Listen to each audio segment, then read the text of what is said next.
And alas, the worst problem we have had is that ego clouded reason in us and blurred our vision and made it very difficult that God is the most simplest essence of the universe, that life is unholism, but that we do not know.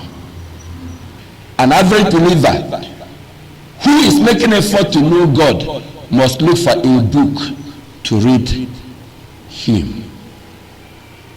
That book will range from Bible to Quran to Mujadita to all forms of holy books. That will be where our effort will be going on. To do what? To read, to see if we can discover God. And this is the God in our blood mind that exists in the holy books. And that is why all those who read every holy book that they could access to see God in the holy books had failed. The more you read, the less you understand. The more you search, you discover that thou canst by searching, according to Job, get him. The more you look, the less you see. The reason is because you have had a wrong perspective or the one you're looking for.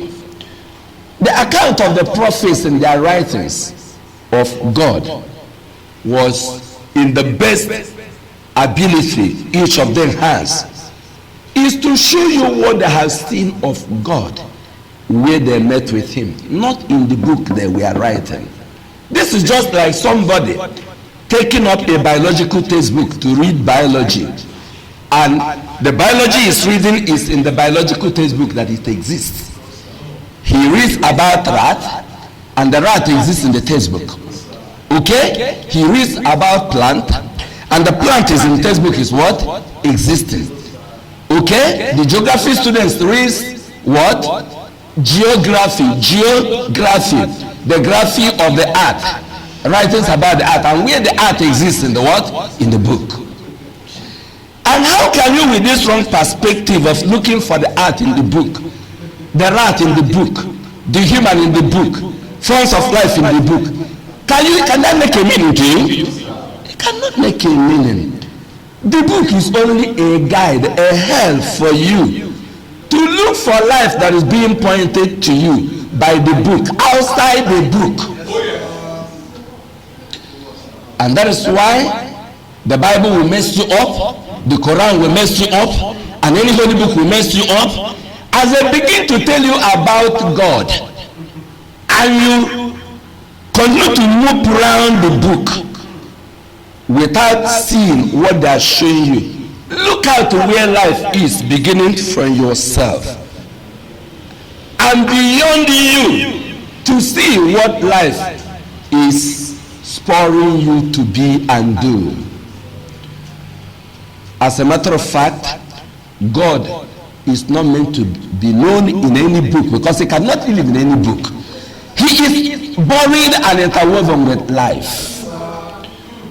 When we talk about God, we are not talking about one being somewhere, somehow, maybe in a remote heaven, somewhere, maybe in the space, somewhere. That somewhere might be a storage system, or might be a planetary system, or maybe a satellite system. I don't know.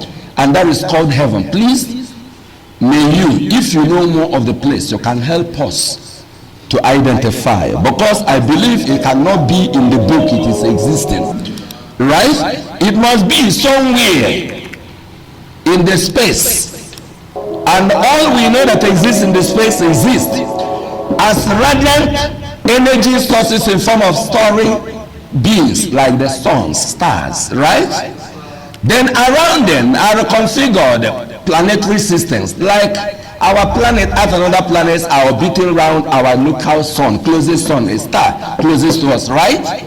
And then, like satellites like our moon orbiting our Earth, is that Jupiter having 11 around it, and other ones like that. Please, if you know anything more about this heaven, of an isolated place, of this isolated God, of this isolated being, where he is and how he is.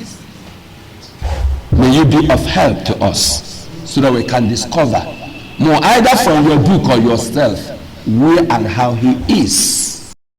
To study with us anytime, anywhere, you can register with us online or visit any study center nearest to you by this WhatsApp contact 090-1981-8178. Don't hesitate to call upon this center for your health care. Divine Life Message has threefold health care projects that take care of your diverse health circumstances: business health, psychic health, somatophysiological health, society health, with various forms of medical psychic therapies.